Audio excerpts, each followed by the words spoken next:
Hey guys, welcome back to Endeavor. We're talking choke from the side tonight. Now, basic hand choke stuff, what you'll commonly see, kind of the old traditional way in the Krav Maga system, is one hand comes up, kind of comes over the shoulder, plucks straight down, right? So I make my little gooseneck pull, same exact time I'm striking to the groin, and then I kind of clear some positions and some distance from there. One of the other things, like if you talk to the FTF guys, what we recommend a lot of times is keeping everything bicep to ear. So as I go bicep to ear, even with a choke from the side, I can dip this shoulder kind of back behind, get my same bicep to ear, turn, and kind of clear from that position. Whether you like the hand plucker or whether you like the bicep to ear, it's not really the argument. Tonight we were playing with some different options, some different ideas. When somebody gets a hold of the throat and they really pull you in tight, no matter what, it's a relatively difficult, right? So if my hand comes up here, I run into a tight space, not a lot of leverage, not a huge amount to be able to strike to the groin and be able to aim. And it definitely, if we flip kind of 180, it's really hard for me to be able to get my arm way back to the position that I want. So if they really get a hold of you and pull you in, it can be relatively difficult. So we were talking about a couple different things. Instinctive reactions and how that might change some things, followed also by utilizing kind of pushes and pulls and things along those lines. So the first thing we talked about was relatively basic concept where if he grabs onto my throat and pulls me in aggressively and I start to freak out, cower down and turn my hips towards him, yes, right or wrong, this may put a little more pressure on my throat from the position I'm in, but for me to think about turning towards him is relatively natural. Either in, right, my fight, go towards him because he's pulling me, or holy shit, I cower and turn away, okay? I get a little bit of a pro and a con from both. The pro from turning away is that I get his hand relatively off my throat, but now I'm giving him my back.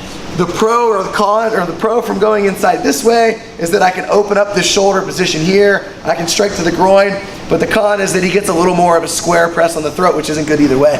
But to say that it's not plausible that you'll freak out and turn towards or freak out and pull away is just, it's kind of insane, right?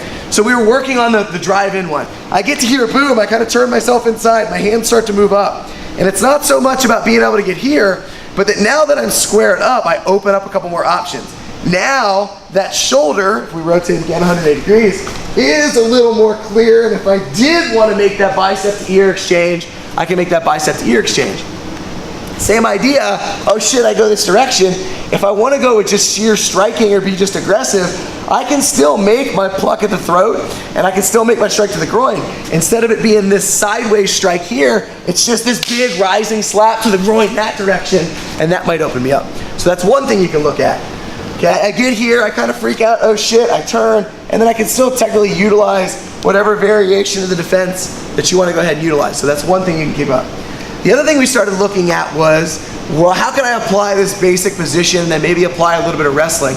And again, if it's really common, if you're going to make the argument that my hands are going to come up, I'm going to kind of pull my position down and turn in, well, I can go for the back of this elbow as I go, and as I go to turn, I can actually pull and break the elbow inside.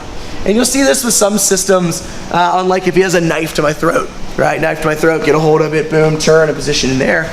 It can be utilized just as well using that same structure from a choke. Oh shit, shoulders come up, chin comes down, hands go to pull. If I can get near the elbow, I'm pulling and breaking that elbow down into my ribs. The other hand is pulling and holding this away from the throat. And then the most important part is that I square my hips up.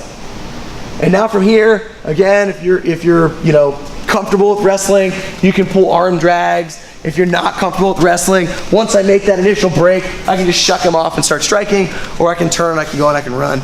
And the idea is, there's not one answer for anything, right? If I get kind of fucked up, I want to be aggressive, I want to turn, I want to drive at him, right? I can hit to the groin, I can pull here, I can turn and I can make that position that way. If I get freaked out and I go boom and I turn this direction, understand that that's a reality. What does that do and change my defense? Okay, now I need to worry that he's going to go to bear hug and I need to start getting my hips out and away and turn and go there. So we're just playing with a couple of different options. Choke from the side, you've got your biceps, ear, your turn, you've got your traditional kind of Krav Maga, bong, bong, bong, going here. And now what happens if we get in tight?